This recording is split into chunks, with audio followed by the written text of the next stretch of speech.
Chemistry के नए lecture के साथ मैं हूं मोहम्मद आमिर जुल्फकार और आज का हमारा टॉपिक है valence shell electron pair repulsion theory. ये थ्योरी सबसे पहले सिजविक और पावेल ने ट्रांजिशन एलिमेंट्स के लिए दी।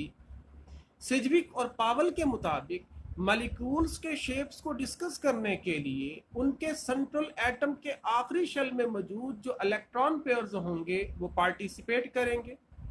फिर उसके बाद नीहोम और गिल्सपी ने इस थ्योरी को नॉन ट्रांजिशन एलिमेंट्स के लिए इस्तेमाल किया। अगर हम इसकी टर्मिनोलॉजी की तरफ जाएं तो हमें इस बात का अंदाजा होता है कि वो एटम जिसके की दूसरे एटम अटैच होंगे उसको सेंट्रल एटम कहते हैं। जैसे AB2 के अंदर ए सेंट्रल एटम है और उसके साथ दो P के एटम अटैच हैं। ऐसे ही अमोनिया के अंदर नाइट्रोजन सेंट्रल एटम है, इसके साथ 3 हाइड्रोजन के एटम अटैच हैं। वाटर के अंदर जो है सेंट्रल एटम ऑक्सीजन और 2 हाइड्रोजन एटम इसके साथ अटैच। अगर हम अमोनिया की मिसाल लेते हैं तो नाइट्रोजन और हाइड्रोजन के दरमियान बॉन्ड बना है और इस बॉन्ड के अंदर 2 इलेक्ट्रॉन इस्तेमाल हुए हैं। इनको बॉन्ड पेयर के नाम से पुकारा जाता है। गोया अमोनिया के अंदर 3 बॉन्ड पेयर मौजूद हैं, जबकि वो इलेक्ट्रॉन पेयर जो बॉन्डिंग में हिस्सा नहीं लेता उसके लिए नाम इस्तेमाल करते हैं लोन पेयर का, या आप उसको कह सकते हैं अनशेयर्ड पेयर ऑफ इलेक्ट्रॉन। ऐसे ही अगर हम वाटर की मिसाल लेते हैं तो इसमें 2 बॉन्ड पेयर है और 2 इसके अंदर लोन पेयर। अगर हम इसकी बेसिक अजम्पशंस की बात करें तो बेसिक अजम्पशन इसकी ये है कि इलेक्ट्रॉन पेयर जो होंगे they are arranged around the central atom to have a maximum distance and have a minimum repulsion. अगर हम इसके पोस्टुलेट्स के हवाले से डिस्कस करने की कोशिश करते हैं तो इसके पोस्टुलेट्स ये हैं कि हम इलेक्ट्रॉन पेयर और बॉन्ड पेयर दोनों को इस्तेमाल करेंगे ज्योमेट्री को जांचने के लिए, यानी both lone pairs as well as bond pairs participate in determining the geometry of the molecules. दूसरी बात ये है the electron pairs are arranged around the central atom so as to remain at a maximum distance to have minimum repulsion। तीसरी इसका postulate ये है कि अगर हम बॉन्ड पेयर और लोन पेयर का मवाजना करते हैं तो बॉन्ड पेयर जो है वो हमेशा 2 एटमों के दरमियान डिवाइड हुआ है। जैसे नाइट्रोजन हाइड्रोजन के दरमियान जो बॉन्ड है इसमें इलेक्ट्रॉन पेयर किसी हद तक नाइट्रोजन और किसी हद तक हाइड्रोजन की तरफ जो है वो सिमटा हुआ है। गोया इस बॉन्ड पेयर की कंसंट्रेशन नाइट्रोजन पे कदरे कम है, क्योंकि बेशक हाइड्रोजन की इलेक्ट्रोनेगेटिविटी कम ही सही मगर फिर भी कुछ न कुछ वो इस इलेक्ट्रॉन पेयर को अपनी तरफ खींच रही है, लिहाजा नाइट्रोजन पे इसकी कंट्रीब्यूशन या कंसंट्रेशन निस्बतन कम हो जाए। जबकि अगर लोन पेयर की बात करते हैं तो ये सिर्फ सिंगल एटम या सिंगल न्यूक्लियस इसको खींच रहा है, लिहाजा ये सारा का सारा इलेक्ट्रॉन जो पेयर होगा ये सेंट्रल एटम के ऊपर पड़ा हुआ है, मोर एक्सपोज्ड है, इसकी कंसंट्रेशन यहाँ पे ज्यादा है और जिस इलेक्ट्रॉन पेयर की कंसंट्रेशन ज्यादा होगी वो निस्बतन ज्यादा पावरफुल होगा और वो निस्बतन ज्यादा रिपेल करेगा। इसका मतलब ये है कि लोन पेयर जो होगा क्योंकि सेंट्रल एटम पे उसका हक ज्यादा है, उसकी कंसंट्रेशन ज्यादा है, वो निस्बतन ज्यादा रिपेल करेगा as compared to bond pair. क्योंकि हमने ये सुना है कि इलेक्ट्रॉन जो है इनके ऊपर नेगेटिव चार्ज है और नेगेटिव को रिपेल करता है, लिहाजा इलेक्ट्रॉन्स की पेयर्स की कोशिश ये होगी कि वे एक दूसरे से ज्यादा फासले करें।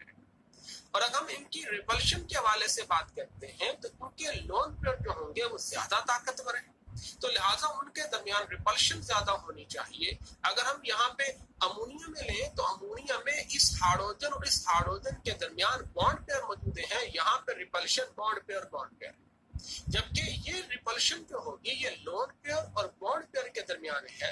जबकि वाटर के केस में हमारे पास 2 लोन पेयर मौजूद हैं, इसका मतलब यहाँ पे लोन पेयर के दरमियान रिपल्शन मौजूद है, लोन पेयर बॉन्ड पेयर के दरमियान रिपल्शन मौजूद है और बॉन्ड पेयर के दरमियान रिपल्शन मौजूद है। तो जितना ताकतवर होगा उसके दरमियान रिपल्शन उसी तरीके से ज्यादा होगी और जो जितना कमजोर होगा उसके दरमियान रिपल्शन उतनी ही क्या होगी, कम होगी। लिहाजा the repulsion between lone pair is greater than the repulsion between lone pair and bond pair and it is greater than the repulsion between bond pair and bond। हम ये बात करते हैं कि the influence of bonding electron pair decreases with increasing value of electronegativity of atom forming a molecule. इसी तरीके से के बाद का ये भी होता है कि मल्टीपल बॉन्ड्स बनते हैं। मल्टीपल बॉन्ड से मुराद है डबल और ट्रिपल। इसमें कोई शक नहीं है कि डबल बॉन्ड के अंदर 4 इलेक्ट्रॉन यानी 2 इलेक्ट्रॉन पेयर मौजूद हैं और ट्रिपल बॉन्ड के अंदर 6 इलेक्ट्रॉन यानी 3 इलेक्ट्रॉन पेयर मौजूद हैं। लेकिन जो इस नजरिए के मुताबिक मल्टीपल बॉन्ड्स को और सिंगल बॉन्ड्स को एक तरह से ही कंसीडर किया गया, यानी although the multiple bonds occupy more space than single bond, but they behave like a single covalent bond. अगर हम इसकी एप्लीकेशंस के हवाले से बात करें तो इसमें जो पहली इसकी एप्लीकेशन है मॉलिक्यूल्स कंटेनिंग 2 इलेक्ट्रॉन पेयर्स यानी AB2 टाइप। AB2 टाइप से मुराद है A से मुराद सेंट्रल एटम और B से मुराद जो है वो पेरिफेरल एटम है। यहाँ B से मुराद बोरोन नहीं है बल्कि B से मुराद कोई भी ऐसा एटम हो सकता है जो सेंट्रल एटम के गिर जुड़ा। इसका मतलब इसके अंदर सिर्फ 2 इलेक्ट्रॉन पेयर मौजूद हैं और दोनों के दोनों जो इलेक्ट्रॉन पेयर है वो बॉन्ड पेयर है।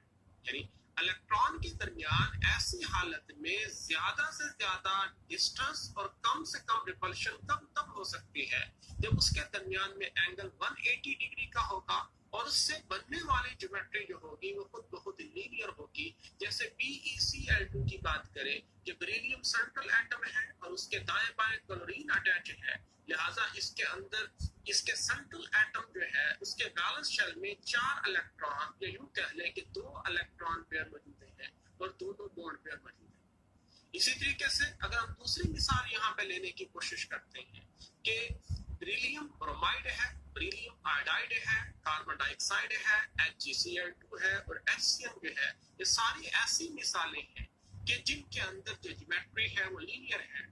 अगर हम इसको रिलेट हाइब्रिडाइजेशन के साथ करने की कोशिश करेंगे तो हमें इस बात का अंदाजा होता है कि AB2 वही मॉलिक्यूल्स हैं कि लगभग इनके अंदर sp हाइब्रिडाइजेशन होती है। इसकी जो दूसरी टाइप है वो है molecules containing 3 electron pairs.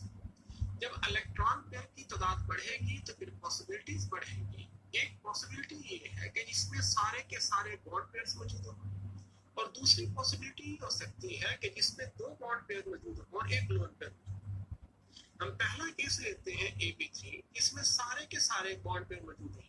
Example इसकी AB3 है। A से मुराद सेंट्रल एटम और B से मुराद पेरिफेरल एटम है जिसके साथ जुड़े हुए हैं। अगर हम बात करें कि हमारे पास एक दायरा है उसको इसका टोटल एंगल 360 है, अगर हम उसको 3 पे डिवाइड करते हैं तो जवाब 120 है। इसका मतलब यहाँ पे जो पेरिफेरल एटम्स होंगे उनके दरमियान जो बॉन्ड एंगल होगा 120 होगा। लिहाजा इसकी ज्योमेट्री जो है वो ट्रायंगुलर या ट्राइगोनल होगी। मजीद ये है कि क्योंकि ये इस 2 डायमेंशनल है इसको पेपर के ऊपर ड्रा किया जा सकता है, लिहाजा इसको ट्रायंगुलर प्लेनर या ट्राइगोनल प्लेनर भी कहा जा सकता है। इसी तरीके से यहाँ मिसाल अगर हम BF3 की लेते हैं तो BF3 की सूरत में सेंट्रल एटम B यानी बोरोन है और इसके साथ 3 फ्लोरीन के एटम जुड़े हुए हैं। बॉन्ड एंगल मुकम्मल तौर पे जो है 120 है। ज्योमेट्री इसकी जो है वो ट्रायंगुलर या ट्राइगोनल। ऐसे ही अगर हम बात करते हैं SO3 की तो SO3 की सूरत में 3 ऑक्सीजन जो है वो सल्फर के साथ जुड़े हुए हैं, मगर यहाँ पे सिंगल बॉन्ड की बजाय वो डबल बॉन्ड, क्योंकि तीनों के तीनों डबल बॉन्ड है, तीनों के तीनों में इलेक्ट्रॉन डेंसिटी यकसा है, लिहाजा उनकी रिपल्शन भी एक जैसी होगी और यही वजह है कि वो एक दूसरे को एग्जैक्ट 120 के बॉन्ड एंगल के ऊपर एडजस्ट करेंगे और उसका नतीजा ये निकलेगा कि इनके दरमियान जो है बॉन्ड एंगल मुकम्मल तौर पे 120 होगा और ज्योमेट्री इनकी उसी तरीके से ट्रायंगुलर। जैसे और मिसालें यहाँ पे दी जा सकती हैं, BCl3 है, BI3 है, BBr3 है, BH3 वगैरह। या आप अगर मिसाल यहाँ पे फॉर्मेल्डिहाइड की लेते हैं, यहाँ पे कार्बन जो है वो 3 एटमों के साथ बॉन्ड बना रहा है, 2 हाइड्रोजन के साथ और 1 ऑक्सीजन के साथ है। ऑक्सीजन के साथ क्योंकि वो डबल बॉन्ड बना रहा है, यहाँ पे इलेक्ट्रॉन डेंसिटी ज्यादा है तो इस वजह से ये दोनों अतराफ में जो है रिपल्शन ज्यादा पैदा करेगा। दोनों हाइड्रोजन इनसे निस्बतन दूर जाएंगे, लिहाजा बॉन्ड एंगल 120 से बढ़ के 122 डिग्री और मजबूरी की हालत में दोनों हाइड्रोजन एक दूसरे के करीब आएंगे और बॉन्ड एंगल 120 से कम होकर 116 डिग्री रह जाएगा। दूसरा केस अगर हम लेते हैं तो वो है Ab2E सिस्टम, जिसके अंदर एक लोन पेयर ऑफ इलेक्ट्रॉन मौजूद है। E यहाँ पे रिप्रेजेंट कर रहा है लोन। अगर हम बात करते हैं SnCl2 की, तो टिन जो है वो चौथे ग्रुप का मेंबर है और इसके आखिरी शेल में 4 इलेक्ट्रॉन होने चाहिए। 4 में से 2 इलेक्ट्रॉन जो है वो तो मुख्तलिफ क्लोरीन के साथ शेयर करता है, और जबकि 2 इलेक्ट्रॉन जो शेयर नहीं कर पाता वो लोन पेयर की सूरत में इसके ऊपर रह जाते हैं।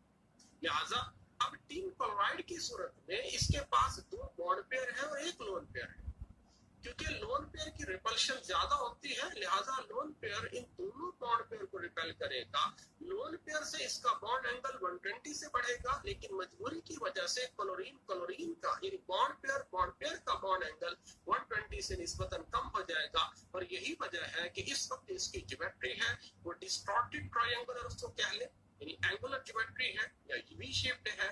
सिमिलरली अगर हम SO2 की मिसाल लेते हैं तो यहाँ भी ये 2 मल्टीपल बॉन्ड्स बनाता है, जबकि एक लोन पेयर यहाँ पे बना रहा है। और यहाँ भी बॉन्ड एंगल जो है अब इसका नॉर्मल बॉन्ड एंगल नहीं है, बल्कि ये 120 से कम होगा। यहाँ भी ज्योमेट्री जो है वो एंगुलर बनेगी। या आप PbCl2 की मिसाल लें तो इसकी ज्योमेट्री भी बिल्कुल जो है वो SnCl2 के तर्ज पे जो है एक्सप्लेन किया जा सकता है। वेस्पर थ्योरी की मजीद टाइप्स यानी AB4, AB5 और AB6 और इसकी लिमिटेशन हम नेक्स्ट लेक्चर के अंदर डिस्कस करेंगे।